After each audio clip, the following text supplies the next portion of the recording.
করা হলো, কিন্তু তার বাপ দাদার আপনার ইতিহাস জানে না। যারা পৃথিবীর জমিনে বিদ্যাসাগর বলে চিন্তায় চিন্তিত হয়ে থাকে, আপনার সাগর যাকে বিদ্যার বানিয়ে দেওয়া হলো, ওই লোকটা বিবাহ করেছিল 8 বছরের একজন মহিলাকে। আমরা যারা বিশ্বকবি রবীন্দ্রনাথ ঠাকুর বলে জানি, এই লোকটা বিবাহ করেছিল একজন 6 বছরের মহিলাকে। আপনার বঙ্কিমচন্দ্র চট্টোপাধ্যায়ের ইতিহাস আলগা করে দেখুন, এই লোকটা বিবাহ করেছিল 11 বছরের মহিলাকে। শরৎচন্দ্র চট্টোপাধ্যায় তার ইতিহাস আলগা করুন, বিবাহ করেছিল 9 বছরের মহিলাকে। হাজার প্রমাণ আমার কাছে আছে, কিন্তু মুসলমান একটাই কারণ, আপনার আমার কাছে ইতিহাস আজকে আপনার বলে হয়তো গুটিয়ে গেছে। ইতিহাস পড়ি না আমরা, কমন চাই, কমন। এটা কমন দিয়ে দেন, পাস করে নেব। মুসলমান কমন পড়লে হবে না, আপনাকে আপনার ভারতের ইতিহাস জানতে হবে।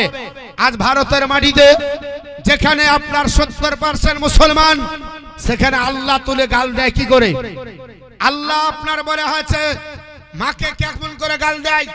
আস্তাগফিরুল্লাহ, আল্লাহর তো মানাই, তা সত্য আল্লাহর মা তুলে গাল দিল। এই বেটাদেরকে অ্যারেস্ট করা হলো না, বরঞ্চ মুসলমান যুবক প্রাণ হারালো। আপনারা দেখেছেন আমাদের মুর্শিদাবাদে 1 সপ্তাহ নেটওয়ার্ক বন্ধ ছিল, নেটওয়ার্কের আপনার কোনো যোগাযোগ ছিল না। আপনারা জানেন পৃথিবীর জমিনে এই মুর্শিদাবাদে একজন বিধায়ক রাজনীতির প্ল্যাটফর্মে কথা বলেছিলেন, সেটা ধর্মীয় ইস্যু ছিল না, রাজনীতি নিয়ে কথা বলেছিলেন। নামটা বলবো না, কারণ আমি কোন রাজনীতির বক্তা না। তো তিনি বলেছিলেন আমরা হলাম 70%, এটা রাজনীতির সংখ্যা সমীক্ষা করে বলেছিলেন। আর একজন অভিনেতা হারামখোরের আওলাদ, জীবনে কোনোদিন ইসলাম সম্পর্কে ধারণাটাই নাই, অথচ স্বরাষ্ট্রমন্ত্রীকে পাশে বসিয়ে আপনার বলল তোমরা 70% হও, তোমাদেরকে দেখে নেব, তোমাদেরকে উড়িয়ে দেব, শেষ করে দেব। লোকটার নাম মিঠুন চক্রবর্তী, নাম শুনেছেন? স্বরাষ্ট্রমন্ত্রীকে পাশে বসিয়ে আল্লাহ আপনার বলে হচ্ছে আপনার ইসলাম সম্পর্কে এত বড় কথা বলল, আজ পর্যন্ত তার প্রতিবাদ করা হলো না। সে বক্তব্যটা আপনার রাজনীতি আপনার মঞ্চে থাকা দরকার ছিল, এটা ইসলামিক আপনার বলে হচ্ছে বক্তব্য ছিল না, এটা আপনার মুসলমানকে নিয়ে বক্তব্য দেওয়ার দরকার ছিল না। কিন্তু মুসলমানকে কেন্দ্র করে আমাদেরকে গুটিয়ে দেবে। আপনার কিছুদিন আগে আপনারা গত শুক্রবারে আপনারা বলে হচ্ছে দেখেছেন, শুভেন্দু অধিকারী বলে একজন নেতা বলছে আপনার হিন্দু পরিষদ তোমরা এক হও, যেখানে আছে তোমরা খাও। মুসলমানকে বলছে তোমরা রাস্তা দেখো, বলে আমরা রাস্তা কোথায় দেখবো? আমাদের এটা তো আমাদেরই বাড়ি, আমাদেরই তো এলাকা, আমাদের দেশ। তো বলছে তোমাদের আপনার রাস্তা দেখো। আমাদেরকে শরণার্থী বলে, আমাদেরকে আপনার বলা আছে, আমাদেরকে আপনার বলা আছে জবরদখল বলে, আমাদেরকে বলা হচ্ছে উদ্বাস্ত, আমাদেরকে বলা হচ্ছে তোমরা আপনার বলা হচ্ছে শরণার্থী নয়, কিন্তু যারা ওখান থেকে আসবে তারা শরণার্থী বলে। আমি বলি শুনে রেখে দেন, পৃথিবীতে 850 বছর 750 বছর মুসলমান এই ভারতবর্ষ শাসন করেছে। যদি মুসলমান যদি হিংসাত্মক মনোভাব রাখতো, যদি মুসলমান ধ্বংস করার চিন্তা নিত, একটাও মন্দির একটাও আপনার খুঁজে ভারতে পাওয়া যেত না। কিন্তু হাজারো বছর আগের পুরাতন মন্দির সেখানে পাওয়া যায় ভারতের মাটিতে। কিন্তু তারা তা সত্ত্বেও মুসলমানদেরকে আপনার বলা হচ্ছে বলছে এরা হচ্ছে আতঙ্কবাদী, এরা হচ্ছে টেররিস্ট, এরা হচ্ছে সন্ত্রাসবাদী, মুসলমানদের উপর নির্যাতন করছে। আমি বলতে চাই যারা আপনার আরাম করছেন, আপনার কলকাতার মাটিতে নাজিয়া সুলতানা বলে একজন হারামখোরের আওলাদ আছে, একজন আপনার হারামখোরের মেয়ে আছে, সে প্রত্যেক দিন আল্লাহ রাসূলকে গালি দেয়, প্রত্যেক দিন দেয়, তাকে আপনার ধরা হয় না নাজিয়া সুলতানা। সে আপনার পৃথিবীর জমিনে মুসলমান সম্পর্কে বাজে মন্তব্য করে। এ হচ্ছে একজন আপনার বলা হচ্ছে রাজনীতির আপনার বলা হচ্ছে নেত্রী। এটা হচ্ছে মুসলমানদের এখন পরিণতি। কিন্তু শুনে রেখে দেন, তারা গালি দেখা, তারা চিন্তা ভাবনা নিয়েছে মুসলমানদেরকে উস্কে দেব, কিন্তু মুসলমান জীবনে কোনোদিন পরের ধর্মকে গালি দিবে না, আপনার তাদের দেবদেবীকে গালি দিবে না। 1450 বছর আগে আল্লাহ শিক্ষা দিয়েছে, বলে নবী আপনার উম্মত উম্মাতানিকে বলেন তারা যেন কখনো কোন দেব দেবীকে গালি না দেয়, কোন দেবদেবীকে গালি না দেয়। বলে কেন? তুমি তাদের দেবদেবীকে গালি দিলে না জানতে তোমার আল্লাহকে তারা গালি দিবে, তোমার আল্লাহকে না জানতে গালি দিবে। আর আজকে তারা গালি দিচ্ছে। শুনে রেখে দেন, ধৈর্যের বাঁধ যেদিন ভেঙে যাবে, সিরিয়ার ইতিহাস সেদিন মনে হবে। সিরিয়ার মাটিতে দীর্ঘ 13টি বছর ধরে স্টিম রোলার চালালো। সিরিয়ার মাটিতে মুসলমানের সংখ্যা হলো 90%। কত পার্সেন্ট? 90% মুসলমানের সংখ্যা সুন্নি হানাফি। সেই দেশটার নাম হলো সিরিয়া। আর শিয়া সম্প্রদায়ের সংখ্যা হলো 10%। এই 10% শিয়া আপনার বলা হচ্ছে 90% মুসলমানদের উপরে নির্যাতন চালালো দীর্ঘ 13 বছর। বর্তমানে আপনার বলা হচ্ছে যে সরকারটাকে পতন করা হলো, তার নামটা জানেন? বাশার আল আসাদ। নাম জানেন না? সব পেপার পত্রিকা ঘাটেন, ইসলামিক খবরগুলো তো অন্তত পক্ষে রাখতে হবে। বাশার আল আসাদ যখন এসেছিল মেডিকেল থেকে এসেছিল, লোকের চিন্তা ভাবনা হয়েছিল লোকটা যেহেতু মেডিকেল ডিপার্টমেন্টের, মুসলমানদের উপর মনে হয় রহম করবে। এমন হারামখোর 5 লক্ষ মুসলমানকে শহীদ করেছে। জোরে বলুন নাউজুবিল্লাহি মিন যালিক। 5 লক্ষ মুসলমানকে শহীদ করেছে বাশার আল আসাদ। 50 আপনার বলা হয়েছে হাজারও বেশি মানুষ আপনার বলা হচ্ছে নির্যাতিত হয়েছে। আপনার বলা হচ্ছে 12,000-এরও বেশি শিশু সন্তানকে দিনের বেলায় ডাকে আপনার ধরে পাখি যেমন গুলি করে এরকম করে মেরেছে। 12-14 বছরের মহিলাদেরকে ধরে গিয়ে জেলখানার ভিতরে ভরে নির্যাতন করা হয়েছে। তাদের সঙ্গে আপনার বলা হচ্ছে অবৈধ সম্পর্ক করে তাদের আপনার জেলের ভিতরে বাচ্চা হয়ে গেছে। নারীদের আপনার নিরাপত্তা দিতে দেয়নি। মুসলমান নারীরা আপনার চিন্তিত ছিল। ধর্ষণের জনসংখ্যা বেড়ে গেছে। আপনার বলা হচ্ছে বৃদ্ধদেরকে নিয়ে গিয়ে জেলের মধ্যে ভরে কঙ্কাল বানিয়ে রেখেছিল। পৃথিবীতে এত নির্যাতন, এত জ্বালা যন্ত্রণা দিল, শেষ পর্যন্ত মুসলমানরা নিরীহ হলো। আল্লাহর কাছে এত বড় অন্যায় সহ্য হলো না। আমার আল্লাহ পাক গত কিছুদিন আগে এই বাশার আল আসাদের পৃথিবীর জমিনে আপনার পতন ঘটিয়ে গোটা সিরিয়াকে এখন আমার আল্লাহ স্বাধীন দেশ বানিয়েছে। জোরে বলুন আলহামদুলিল্লাহ। আপনার মানে হচ্ছে 13টা বছর পরে যদি পৃথিবীর জমিনে নির্যাতনের পরে যদি আপনার শিয়া এ বাশার আল আসাদ কুখ্যাত ইসলাম বিরোধী মুসলমানের চরম শত্রুকে যদি পায়ের নিচে দলিয়ে যদি নাস্তানাবুদ করে ইসলামিক পতাকা উত্তোলন করতে পারে, ভারতের মাটিতে মুসলমানের মুখকে আমার আল্লাহ উজ্জ্বল করতে পারে না? পারে না? উল্টা আপনার করতে পারে। প্রত্যেক দিন আপনার বলে হচ্ছে আপনারা নিউজ দেখছেন, আমার কাছে অনেক আপনার প্রমাণ আছে।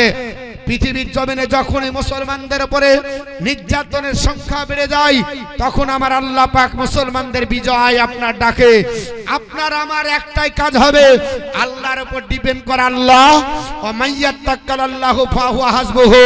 আল্লাহ তোমার উপর ডিপেন্ড করছি, তুমি আমাদের জন্য যথেষ্ট। কারণ আমার আল্লাহ বলেছে যখন আমার বান্দা বান্দি আমার উপর ডিপেন্ড করে আমি আল্লাহ তার জন্য যথেষ্ট হয়ে যায়। আপনারা জানেন জেরুজালেমে এখন পর্যন্ত আপনার বলা হচ্ছে স্টিম রোলার চলছে। শিয়া সম্প্রদায় থেকে শুরু করে আপনার বলা হচ্ছে ইহুদি নাসারা যারা খ্রিস্টান এরা আপনার বলা হচ্ছে মুসলমানদের উপরে সারা জীবন ধরে এই বাইতুল মুকাদ্দাসকে কেন্দ্র করে আপনার বলা হচ্ছে যে আপনার নির্যাতন চালাচ্ছে। আজ থেকে আপনার বলা হচ্ছে কিছুদিন আগে চলে যান 1099 সালের ঘটনা, যেই দিন আপনার বলা হচ্ছে ক্রুসেডার যুদ্ধ হয়েছিল। আপনার বলা হচ্ছে খ্রিস্টান ধর্মাবলম্বী ক্রুসেডাররা হু হু করে আপনার ইহুদিদেরকে হাতের পাঁচ বানিয়ে তারা আপনার ঢুকলো কোথায়? জেরুজালেমে মসজিদে। কারণ জেরুজালেম হচ্ছে মুসলমানদের প্রাণকেন্দ্র। যে জেরুজালেমের মাটিতে আল্লাহর আপনার বলা হচ্ছে 70,000 নবী নামাজ পড়েছে। জোরে বলুন সুবহানাল্লাহ। 70,000 নবী আপনার প্রাণ দিয়ে ভালোবেসেছে। যে মসজিদের ভিতরে আদম পয়গম্বর থেকে নিয়ে সমস্ত নবী নামাজ পড়েছে, সেই প্রাণ কেন্দ্রকে কেড়ে নেওয়ার জন্য জন্য 1099 খ্রিস্টাব্দে জেরুজালেমের মাটিতে যখন ক্রুসেডার আপনার বলে হচ্ছে দল ঢুকলো, সেইখানে আপনার বলে হচ্ছে শিশু সন্তান আর নারী নিরীহকে 300 জন আপনার বলে হচ্ছে ব্যক্তিকে একদিনে দাঁড়িয়ে রাজপথে আপনার শুইয়ে যেমন ছাগল গরু জবাই করে এইভাবে জবাই করে দিয়েছিল। জোরে বলুন নাউযুবিল্লাহি মিন জালিক। যুবক আর যুবতী তারা দৌড়ে গিয়ে আল উমার মসজিদ এবং আল আকসা মসজিদ, এই দুটো মসজিদে আত্মগোপন করলো। তারা ভেবেছিল যে মসজিদে আমাদের মারবে না, মসজিদে আমাদেরকে ছেড়ে দেবে।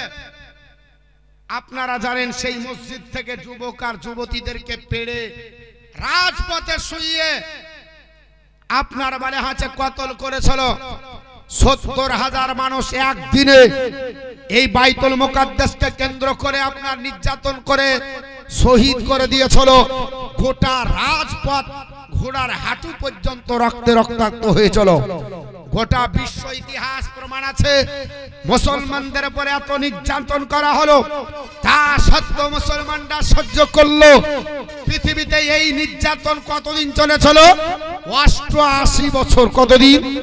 88 বছর ধরে এই আপনার খ্রিস্টান ধর্মাবলম্বীরা মুসলমানদের উপরে জেরুজালেমের মাটিতে স্টিম রোলার চালালো।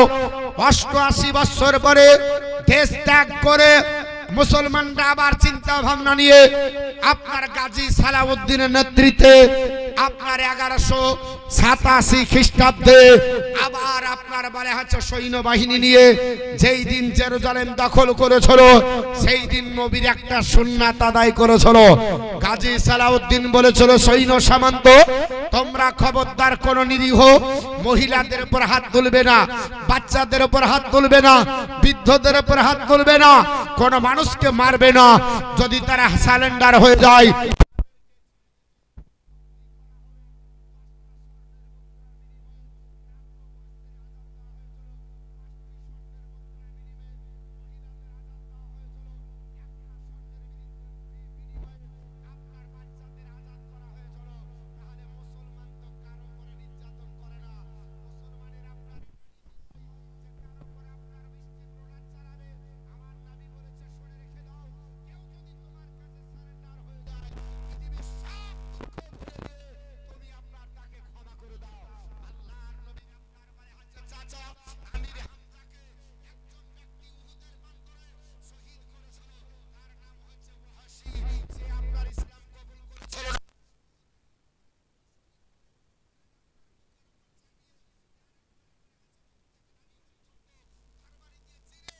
আপনার বলে হচ্ছে আপনার কলিজা বের করে চিবিয়েছিল।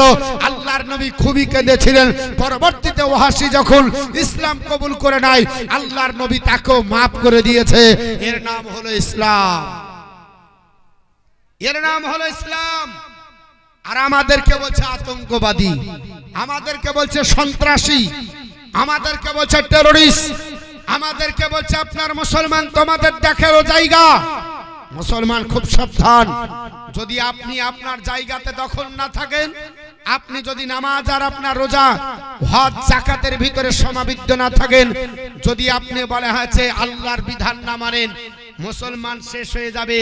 যেমন ভাবে আপনার লূত আলাইহিস সালামের আপনার কাম শেষ হয়েছে। আমার বলার উদ্দেশ্য হলো বাপ বর্তমানে ইসলামের এখন আপনার খুবই শোচনীয় অবস্থা। আপনাকে আপনারা উদখুলু ফি সিলমি কাফা, সর্বাত্মকভাবে ইসলামের মধ্যে প্রবেশ করতে হবে। কিভাবে প্রবেশ করতে হবে আমি আপনাদের কাছে হাদিস আর কোরআন দিয়ে ইনশাআল্লাহ বোঝাবো। একটু দরুদ শরীফ পড়েন। আল্লাহ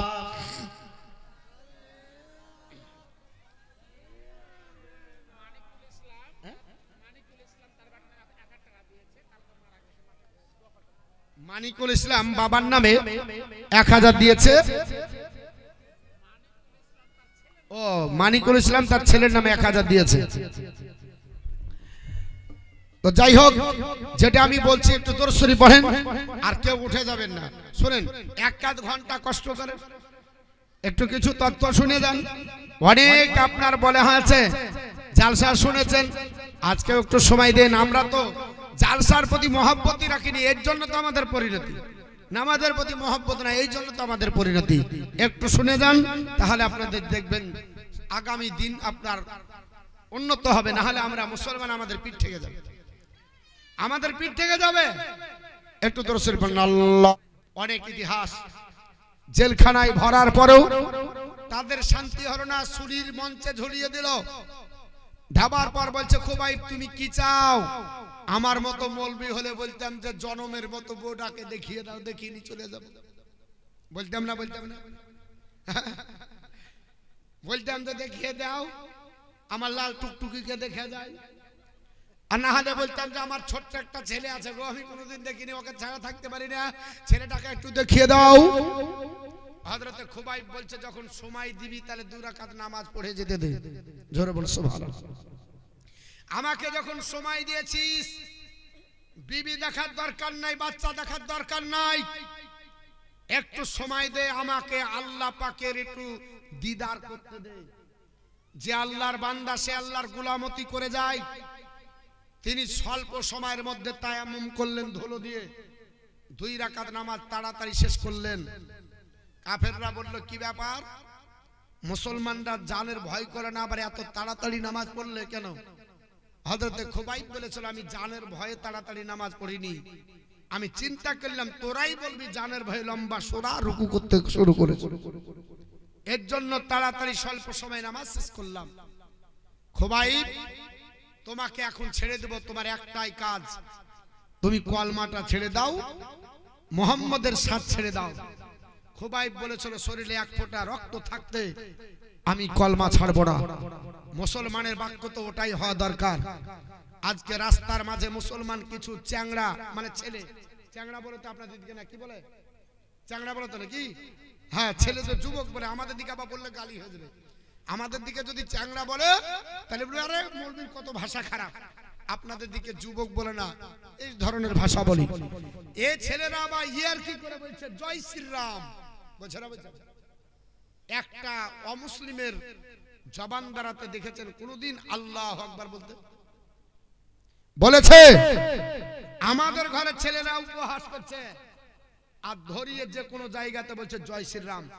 সেদিনকে দেখলাম কৃষ্ণনগরে আপনার বলে আছে একজন আপনার পেটের দায়ে বাটি ঘটি থালি বিক্রি করে না, হরেক মাল।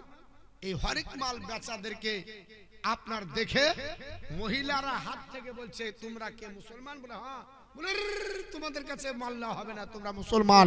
এরা আমাদের কাছে মাল বেচে টাকা অর্জন করে আমাদেরকে মারবে। আস্তাগফিরুল্লাহ। ওপেন বলছে।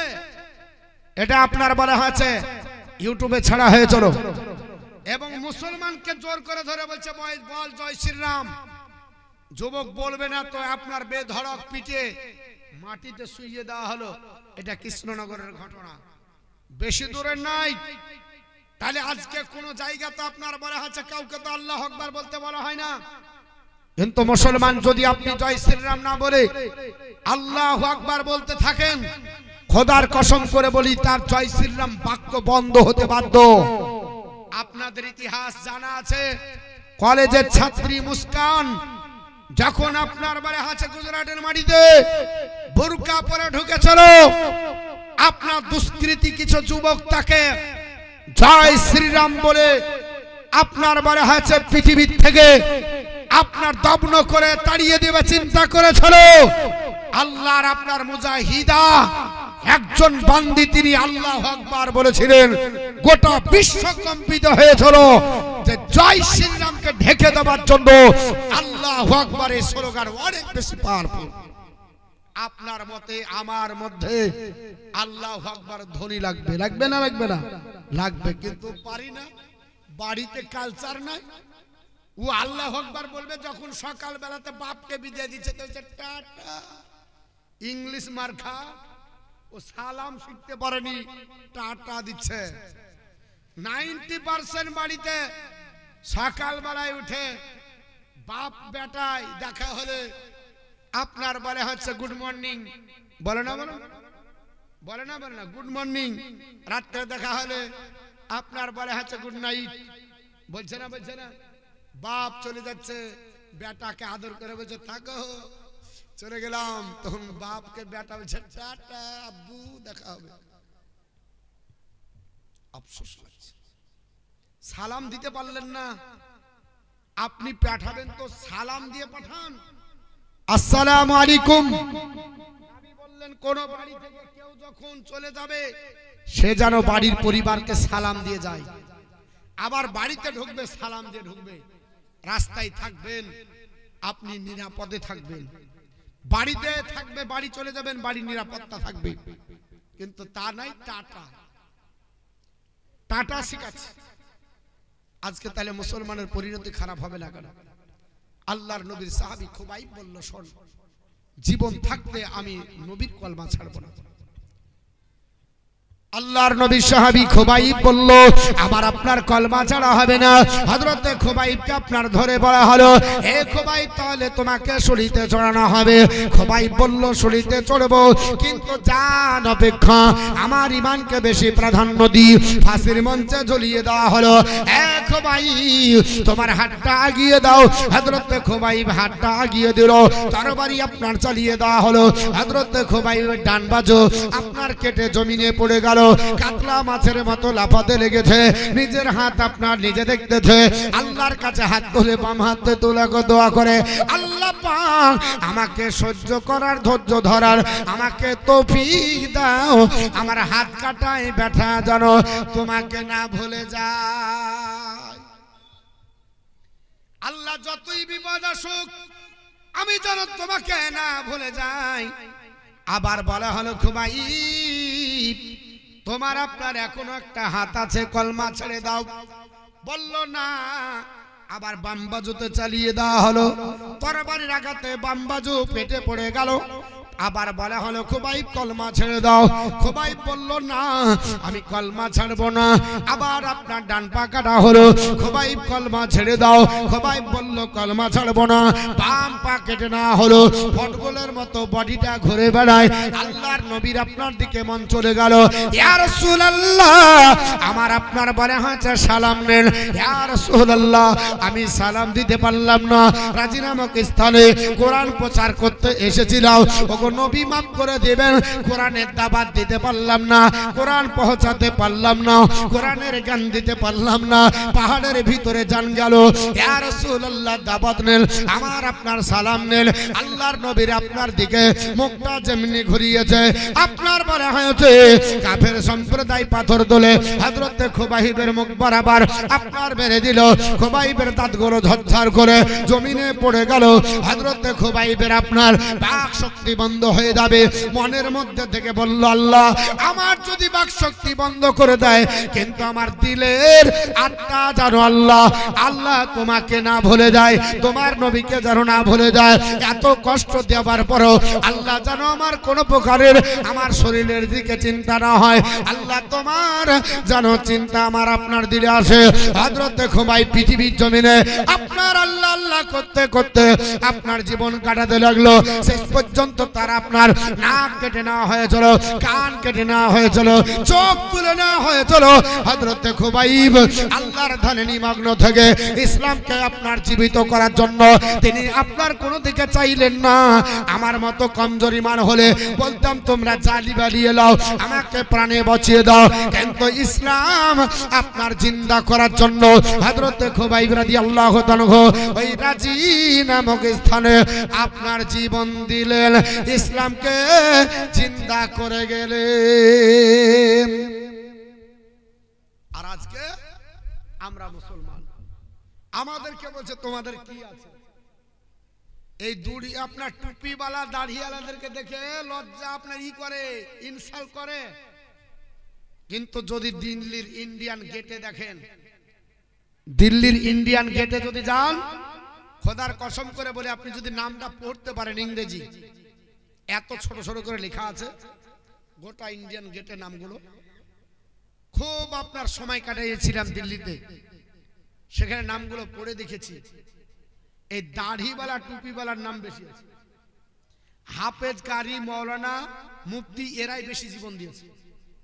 ফজলে হক খায়রাবাদী আলাইহি রহমাতুর রিদওয়ান একজন জিন্দা আল্লাহর ওলি, জেলখানাতে তাকে তিলে তিলে মারা হয়েছে। ইংরেজরা বলেছিল খাবার দেব না, বলেছে দরকার নাই, শুধু বলেছিল তুমি আন্দোলন বন্ধ করো। ফজলে হক খায়রাবাদী আলাই রহমাতুর রিদওয়ান বলেছিল এক গ্লাস পানি পান করব না যতক্ষণ ইংরেজকে ভারত থেকে না তাড়ব। সেই ফজলে হক খায়রাবাদী আলাই রহমাতুর রিদওয়ান জীবন দিয়ে আলিম উলামা হাজার হাজার রাস্তায় নামিয়ে ভারতবর্ষ স্বাধীন করলো। আর আপনার বলা হচ্ছে আলিমের বা দৌলতে ভারতবর্ষ স্বাধীন হলো। আর এই ভারতকে আজকে আলিম উলামাদের থাকা কঠিন জায়গা করে দিয়েছে। মুয়াজ্জিনকে ধরে নিয়েছে জরিপানা। আর 11 দিন ধরে কীর্তন হয়, কোন সময় বন্ধ হয় না, তখন পরিবেশ দূষণ হয় না। এটা হচ্ছে ভারতের ইতিহাস। যাই হোক বাপ, অনেক কিছু বললাম, বলার তো অনেক ছিল। ইনশাআল্লাহ কাল আগামীতে বলবো। 12টা পার করে দিয়েছি। আর আপনার কিছু বলছি না, আগামী কাল ইনশাআল্লাহ হবে। তবে একটু চিন্তা ভাবনা করবেন, আমরা মুসলমান কোন জায়গা আছি। বাড়িতে যারা আছেন আমি সকলকে বলবো একটু চিন্তা ভাবনা করতে হবে, আমাদের পরিবর্তন ঘটাতে হবে, আমাদেরকে আপডেট হতে হবে। আমরা মুসলমান, আমরা যেন আপডেট হই। আল্লাহ পাক আমাদের সকলের দোয়াকে যেন কবুল করে, যেন আল্লাহুম্মা আমিন। আস্তাগফিরুল্লাহ রাব্বি মিন কুল্লি যামবি ওয়া তুবু ইলাইহি লা হাওলা ওয়ালা